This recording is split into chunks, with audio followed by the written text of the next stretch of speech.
السلام علیکم ورحمۃ اللہ وبرکاتہ۔ کتاب کا نام اربعین، دل نرم کرنے والی احادیث، تالیف ابو حمزہ عبدالخالق صدیقی۔ بسم اللہ الرحمن الرحیم، الحمد للہ رب العالمین والصلاة والسلام علی سید الانبیاء والمرسلین وعلی آلہ واصحابہ اجمعین وبعد۔ باب دنیا اور آخرت کی مثال کا بیان۔ قال اللہ تعالی وَمَا الْحَيَاةُ الدُّنْيَا إِلَّا مَتَاعُ الْغُرُورِ۔ اللہ تعالیٰ نے ارشاد فرمایا اور نہیں ہے دنیاوی زندگی مگر سامان دھوکے کا۔ سورۃ الحدید آیت نمبر 20۔ حدیث نمبر 1، سیدنا انس رضی اللہ عنہ بیان کرتے ہیں رسول اللہ صلی اللہ علیہ وسلم نے ارشاد فرمایا، فوت ہونے والے انسان کے ساتھ 3 قسم کے مال جاتے ہیں، ان میں سے 2 واپس لوٹ آتے ہیں اور ایک مال اس کے ساتھ رہتا ہے، چنانچہ اس کے ساتھ جانے والے اس کے اہل و عیال، اس کا مال اور اس کے اعمال ہوتے ہیں، جبکہ اہل و عیال اور مال تو واپس آ جاتے ہیں اور اعمال اس کے ساتھ رہتے ہیں۔ باب نبی کریم صلی اللہ علیہ وسلم کا یہ فرمان کہ دنیا میں اس طرح زندگی بسر کرو جیسے تم مسافر ہو یا عارضی طور پر کسی راستے پر چلنے والے ہو۔ حدیث نمبر 2، حضرت عبداللہ بن عمر رضی اللہ عنہما سے روایت ہے، انہوں نے کہا کہ رسول اللہ صلی اللہ علیہ وسلم نے میرا شانہ پکڑ کر ارشاد فرمایا، دنیا میں اس طرح رہو گویا تم مسافر ہو یا راستے پر چلنے والے ہو۔ حضرت عبداللہ بن عمر رضی اللہ عنہما فرمایا کرتے تھے، شام ہو جائے تو صبح کے منتظر نہ رہو اور صبح ہو جائے تو شام کا انتظار نہ کرو۔ تندرستی کی حالت میں وہ عمل کرو جو بیماری کے دنوں میں کام آئے اور زندگی کو موت سے پہلے غنیمت خیال کرو۔ باب آرزو کی رسی کا دراز ہونا۔ قال اللہ تعالی ذرہم یأکلوا ویتمتعوا۔ اللہ تعالیٰ نے ارشاد فرمایا، انہیں ان کے حال پر چھوڑ دے کہ کھا پی لے اور مزے اڑا لے۔ سورۃ الحجر آیت نمبر 3۔ حضرت علی بن ابی طالب رضی اللہ عنہ نے ارشاد فرمایا، دنیا پیٹھ پھیرنے والی ہے اور آخرت سامنے آ رہی ہے، ان دونوں دنیا و آخرت میں سے ہر ایک کے طالب ہیں، تم آخرت کے طلبگار بنو، دنیا کے چاہنے والے نہ بنو، بلا شبہ آج عمل کا موقع ہے، حساب نہیں، اور کل حساب ہوگا، عمل کا موقع نہیں ملے گا۔ حدیث نمبر 3، حضرت عبداللہ بن مسعود رضی اللہ عنہ سے روایت ہے، انہوں نے کہا کہ نبی کریم صلی اللہ علیہ وسلم نے ایک مربع خط کھینچا، پھر اس کے درمیان سے ایک اور خط کھینچا جو مربع خط سے باہر نکلا ہوا تھا۔ اس کے بعد آپ صلی اللہ علیہ وسلم نے درمیانی اندرونی خط کے دائیں بائیں دونوں جانب چھوٹے چھوٹے مزید خط کھینچے، پھر ارشاد فرمایا، یہ انسان ہے اور یہ اس کی موت ہے جو اسے گھیرے ہوئے ہے، اور یہ خط جو باہر نکلا ہوا ہے وہ اس کی امید ہے، چھوٹے چھوٹے خطوط اس کی دنیاوی مشکلات ہے، اگر انسان ایک مشکل سے بچ کر نکل جاتا ہے تو دوسری میں پھنس جاتا ہے، اور اگر دوسری سے نکلتا ہے تو تیسری میں پھنس جاتا ہے۔ باب جو شخص 60 سال کی عمر کو پہنچ گیا تو پھر اللہ تعالیٰ نے عمر کے بارے میں اس کے لیے عذر کا کوئی موقع باقی نہیں رکھا۔ قال اللہ تعالی اولم نعمرکم ما یتذکر فیہ من تذکر وجاءکم النذیر۔ اللہ تعالیٰ نے ارشاد فرمایا، کیا ہم نے تمہیں اتنی عمر نہیں دی تھی کہ اس میں اگر کوئی نصیحت حاصل کرنا چاہتا تو کر سکتا تھا اور تمہارے پاس خاص ڈرانے والا بھی آیا۔ سورہ فاطر آیت نمبر 37۔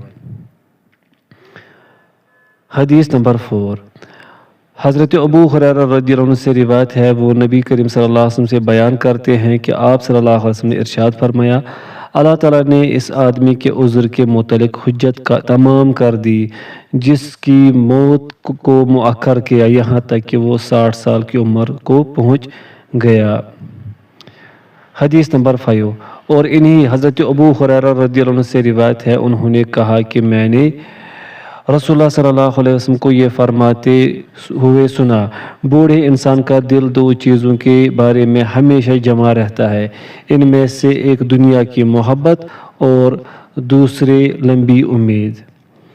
حدیث نمبر 6، حضرت انس رضی اللہ عنہ سے روایت ہے، انہوں نے کہا کہ رسول اللہ صلی اللہ علیہ وسلم نے ارشاد فرمایا، انسان کی عمر بڑھتی جاتی ہے اور اس کے ساتھ 2 چیزیں بھی اس کے اندر پروان چڑھتی جاتی ہے، ایک مال کی محبت اور دوسری درازی عمر کی خواہش۔ باب ایسا کام جس سے خالص اللہ تعالیٰ کی رضامندی مقصود ہو۔ حدیث نمبر 7، سیدنا محمود بن ربیع رضی اللہ عنہ نے بیان کیا کہ میں نے حضرت عتبان بن مالک رضی اللہ عنہ سے سنا، جو بنو سالم کے ایک فرد ہیں، انہوں نے بیان کیا کہ رسول اللہ صلی اللہ علیہ وسلم میرے ہاں تشریف لائے اور ارشاد فرمایا، جب کوئی بندہ قیامت کے دن بائے حالت پیش ہوگا کہ اس نے کلمہ لا الہ الا اللہ کا اقرار کیا ہوگا اور اس اقرار سے مقصود اللہ کی خوشنودی حاصل کرنا ہوگی، تو اللہ تعالیٰ دوزخ کی آگ کو اس پر حرام کر دے گا۔ حدیث نمبر 8، حضرت ابو ہریرہ رضی اللہ عنہ سے روایت ہے کہ رسول اللہ صلی اللہ علیہ وسلم نے ارشاد فرمایا، اللہ تعالیٰ فرماتا ہے، میرے اس مومن بندے کے لیے میرے پاس جنت کے علاوہ اور کوئی بدلہ نہیں، جس کی کوئی محبوب اور پیاری چیز میں دنیا سے قبض کر لوں اور وہ اس پر صبر کر کے ثواب کا طالب رہے۔ باب دنیا کی بہار اور رونق اور اس کی ریجھ کرنے سے ڈرنا۔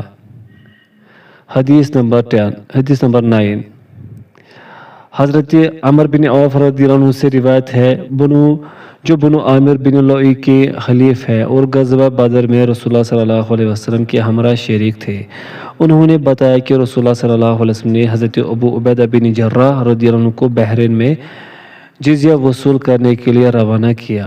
رسول اللہ صلی اللہ علیہ وسلم نے اہل بحرین سے صلح کر لی تھی اور ان پر حضرت علی بن حضرمی رضی اللہ عنہ کو امیر مقرر کیا تھا۔ حضرت ابو عبیدہ رضی اللہ عنہ بحرین سے مال لے کر آئے تو انصار نے ان کے آنے کی خبر سنی اور نماز فجر رسول اللہ صلی اللہ علیہ وسلم کے ہمراہ ادا کی۔ جب آپ صلی اللہ علیہ وسلم نماز سے فارغ ہوئے تو انصار آپ کے سامنے آ گئے۔ آپ انہیں دیکھ کر مسکرائے اور ارشاد فرمایا، میرا خیال ہے کہ تم نے ابو عبیدہ کے آنے کی خبر سنی ہے اور تمہیں یہ بھی معلوم ہوا ہوگا کہ وہ کچھ لے کر آئے ہیں۔ انصار نے کہا، ہاں اللہ کے رسول۔ آپ نے ارشاد فرمایا، تمہیں خوشخبری ہو اور تم اس کی امید رکھو جو تمہیں خوش کر دے گی۔ اللہ کی قسم، مجھے تمہارے فقر و تنگ دستی کا اندیشہ نہیں، بلکہ میں اس بات سے ڈرتا ہوں کہ دنیا تم پر بھی اسی طرح کشادہ کر دی جائے گی جیسے تم سے پہلے لوگوں پر کشادہ کر دی گئی تھی، اور تم بھی اس کے حصول کے لیے ایک دوسرے سے آگے بڑھنے کی اسی طرح کوشش کرو گے جس طرح وہ کرتے تھے، اور وہ تمہیں بھی اسی طرح غافل کر دے گی جس طرح ان لوگوں کو غافل کیا تھا۔ باب مال کے فتنے سے ڈرتے رہنا۔ قال اللہ تعالیٰ، انما اموالکم و اولادکم فتنہ۔ اللہ تعالیٰ نے ارشاد فرمایا، بلا شبہ تمہارے مال و اولاد تمہارے لیے اللہ کی طرف سے آزمائش ہے۔ سورہ التغابن آیت نمبر 15۔ حدیث نمبر 10، حضرت عباس بن سہل بن سعد سے روایت ہے، انہوں نے کہا کہ میں نے عبداللہ بن زبیر رضی اللہ عنہما کو مکہ مکرمہ میں منبر پر دوران خطبہ میں بیان کرتے سنا۔ انہوں نے کہا، اے لوگو، نبی صلی اللہ علیہ وسلم ارشاد فرماتے تھے، اگر ابن آدم کو سونے سے بھری ہوئی ایک وادی دے دی جائے تو وہ دوسری وادی کا خواہش مند رہے گا، اگر دوسری دے دی جائے تو تیسری کا طالب ہوگا۔ ابن آدم کے پیٹ کو مٹی کے علاوہ اور کوئی چیز نہیں بھر سکتی، اور اللہ تعالیٰ تو اس کی توبہ قبول کرتا ہے جو صدقے دل سے اس کی طرف رجوع کرے۔ باب آدمی جو مال اللہ کی راہ میں دے دے وہی اس کا اصل مال ہے۔ حدیث نمبر 11، حضرت عبداللہ بن مسعود رضی اللہ عنہ سے روایت ہے، انہوں نے کہا کہ نبی کریم صلی اللہ علیہ وسلم نے ارشاد فرمایا، تم میں سے کون ہے جسے اپنے مال کے بجائے اپنے وارث کا مال زیادہ محبوب ہو؟ صحابہ کرام رضی اللہ عنہم نے کہا، اللہ کے رسول، ہم میں سے ہر ایک کو اپنا ہی مال محبوب ہے۔ آپ صلی اللہ علیہ وسلم نے فرمایا، پھر اس کا مال تو وہی ہے جو اس نے آگے بیچ دیا، اور اس کے وارث کا مال وہ ہے جو وہ اپنے پیچھے چھوڑ کر چلا گیا۔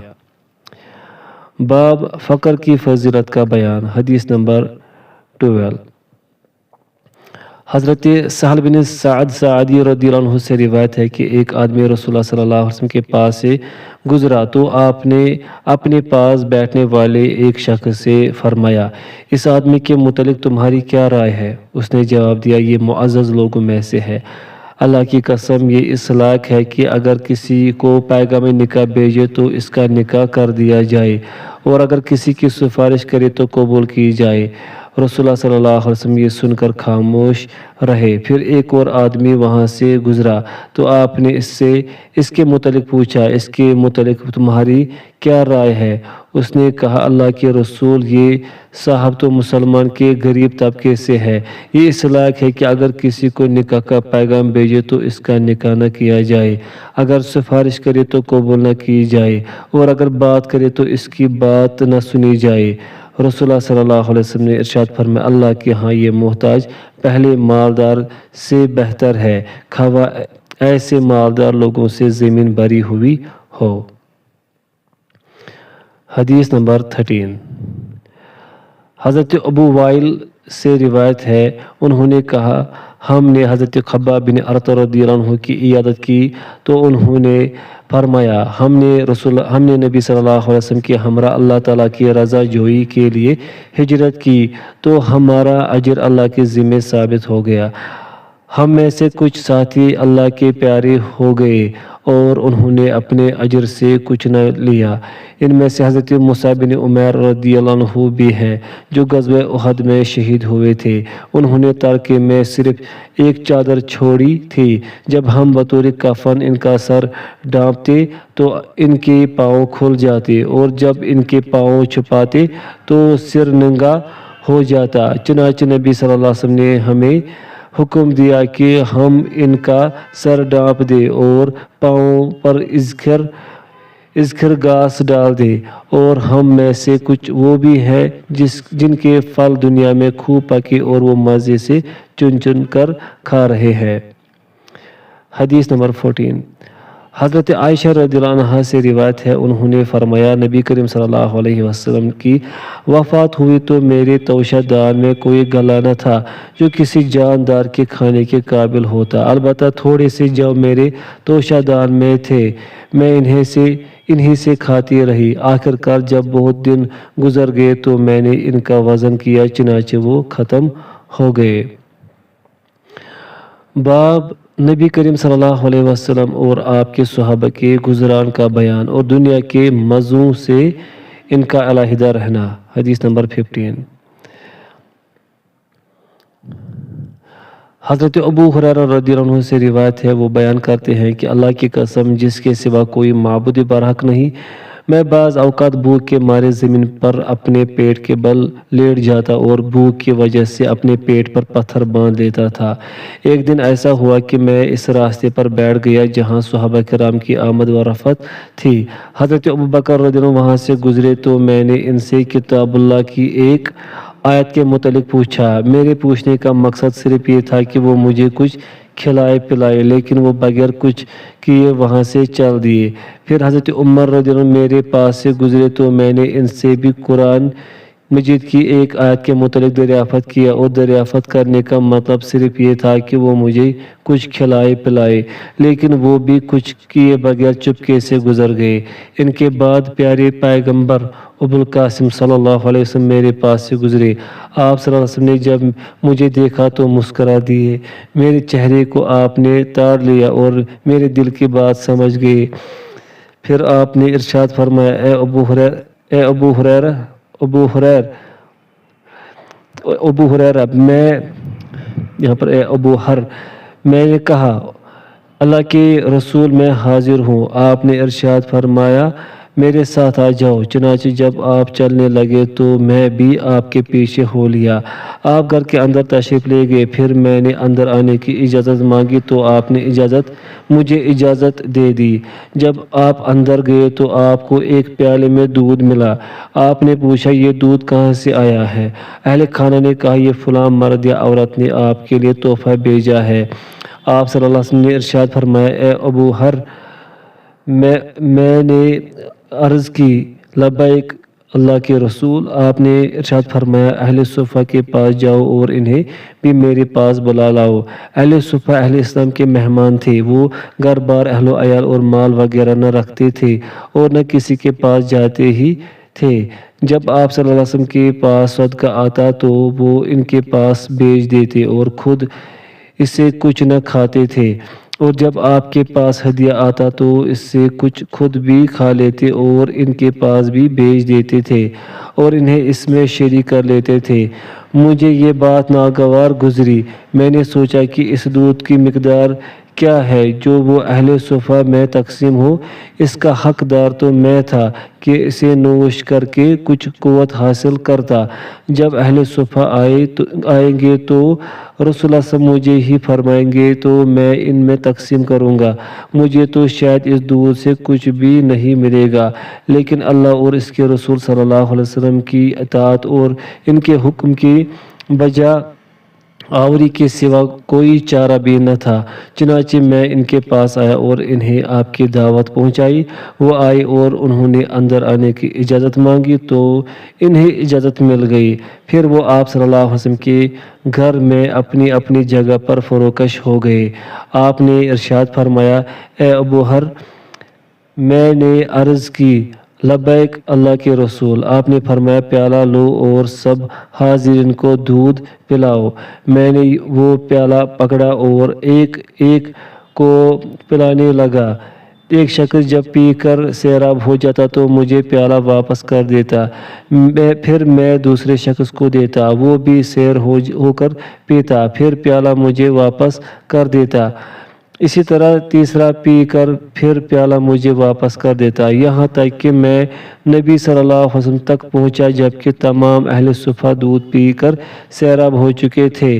آخر میں آپ صلی اللہ علیہ وسلم نے پیالہ پکڑا اور اپنے ہاتھ پر رکھ کر میری طرف دیکھا اور مسکرا کر فرمایا اے ابو ہر، میں نے عرض کی لبیک اللہ کے رسول۔ فرمایا میں اور تو باقی رہ گئے ہیں۔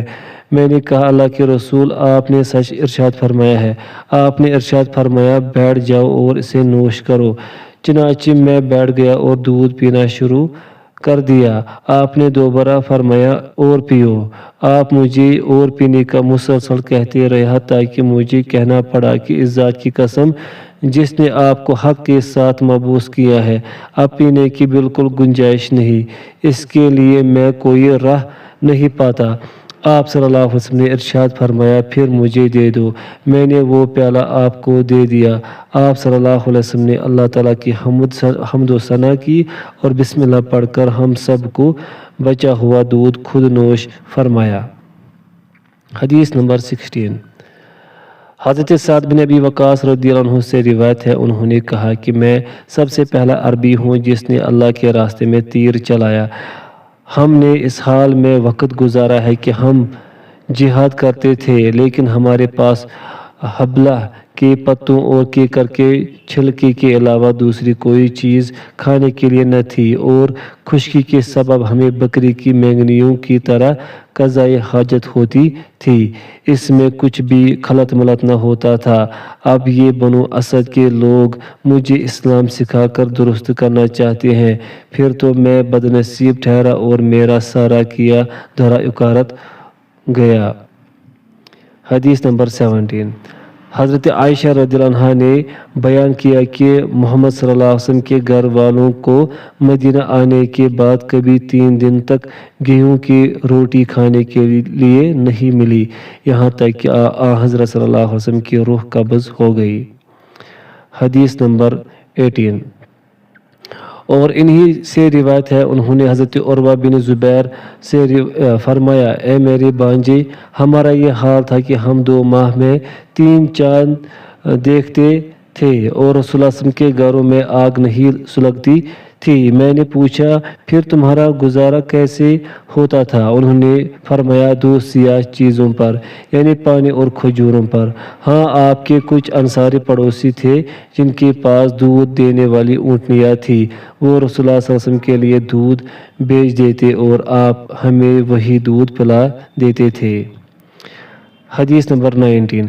حضرت ابو ہریرہ رضی اللہ عنہ سے روایت ہے کہ انہوں نے کہا کہ رسول اللہ صلی اللہ علیہ وسلم نے دعا کی، اے اللہ آل محمد کو صرف اتنی روزی دے کہ وہ زندہ رہ سکے۔ باب نیک عمل پر ہمیشگی کرنا اور میانہ روی اختیار کرنا۔ حدیث نمبر 20۔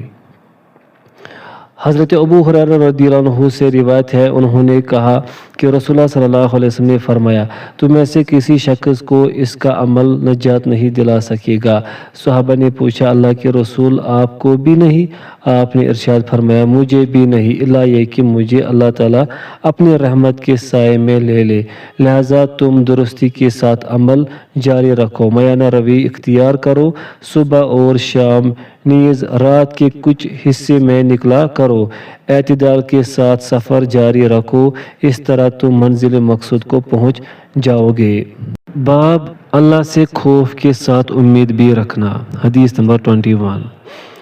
حضرت ابو ہریرہ رضی اللہ عنہ سے روایت ہے انہوں نے کہا کہ میں نے رسول اللہ صلی اللہ علیہ وسلم کو یہ فرماتے ہوئے سنا، اللہ تعالیٰ نے رحمت کو جس دن پیدا کیا تو اس کے 100 حصے کیے، پھر اس نے 99 حصے اپنے پاس رکھے، صرف ایک حصہ اپنی تمام مخلوق کے لیے دنیا میں بھیجا، لہٰذا اگر کافر کو اللہ کی ساری رحمت کا پتہ چل جائے تو وہ کبھی جنت سے مایوس نہ ہو، اور اگر مومن کو اللہ کے ہاں ہر قسم کے عذاب کا علم ہو جائے تو وہ دوزخ سے کبھی بھی بے خوف نہ ہو۔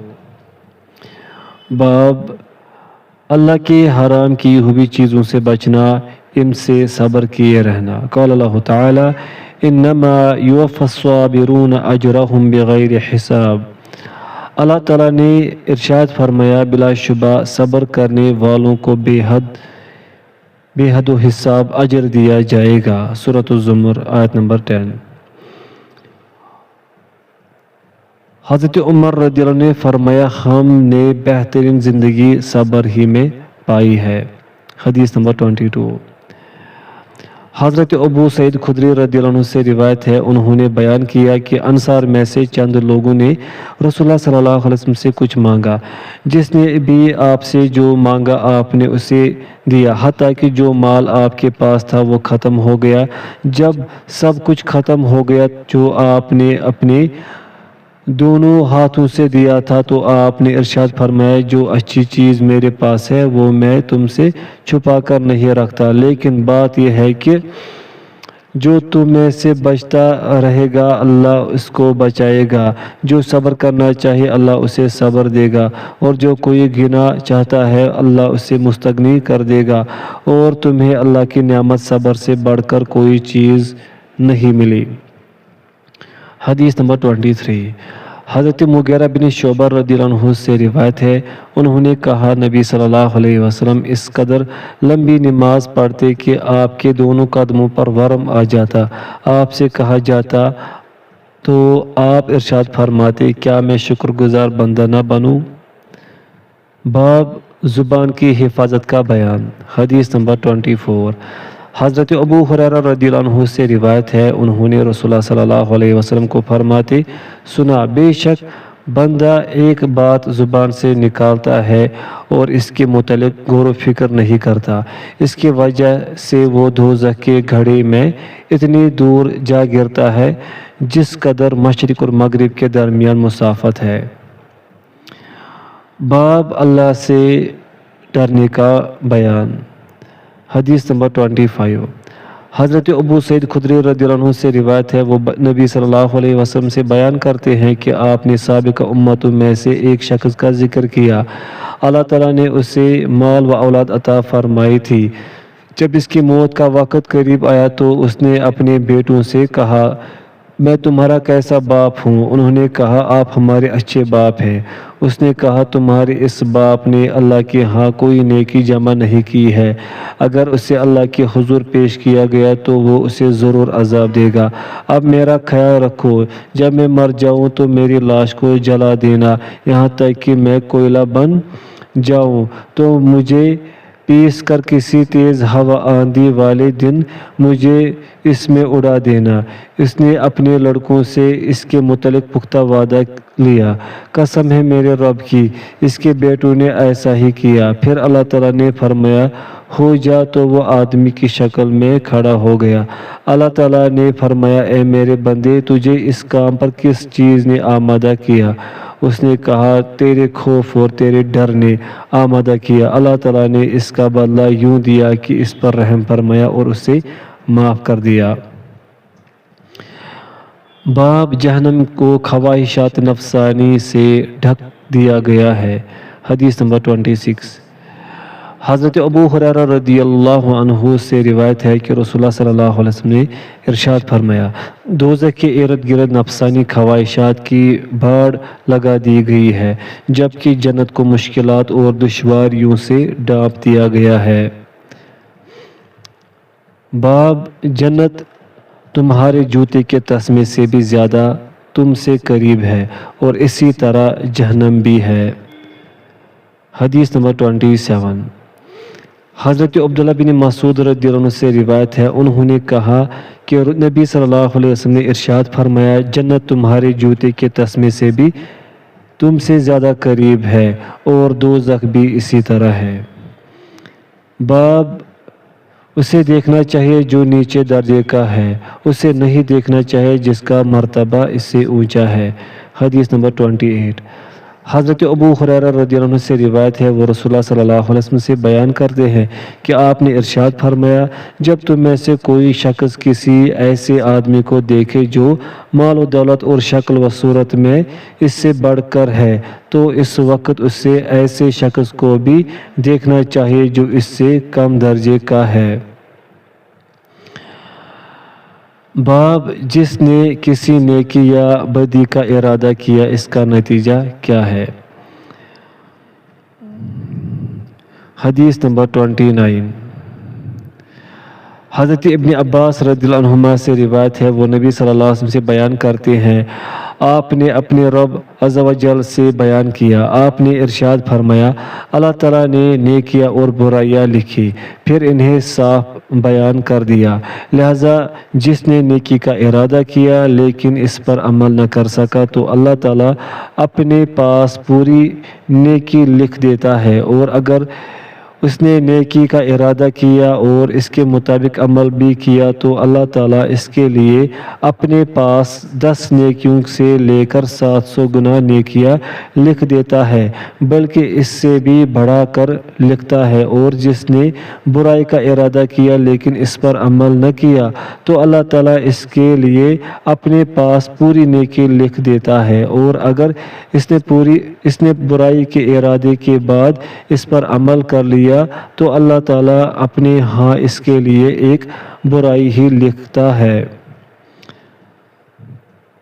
باب چھوٹے اور حقیر گناہوں سے بھی بچتے رہنا۔ حدیث نمبر 30۔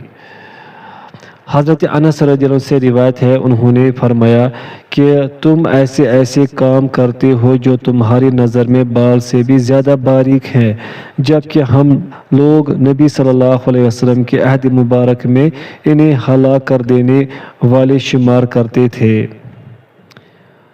باب عملوں کا اعتبار خاتمے پر ہے اور خاتمہ سے ڈرتے رہنا۔ حدیث نمبر 31۔ حضرت سہل بن سعد ساعدی رضی اللہ عنہ سے روایت ہے، انہوں نے کہا کہ نبی صلی اللہ علیہ وسلم نے ایک آدمی کو دیکھا جو مشرکین کے کشتوں کے پشتے لگا رہا تھا، یہ آدمی لوگوں میں صاحب ثروت تھا۔ آپ نے ارشاد فرمایا اگر کوئی کسی جہنمی کو دیکھنا چاہتا ہے تو اس کو دیکھ لے۔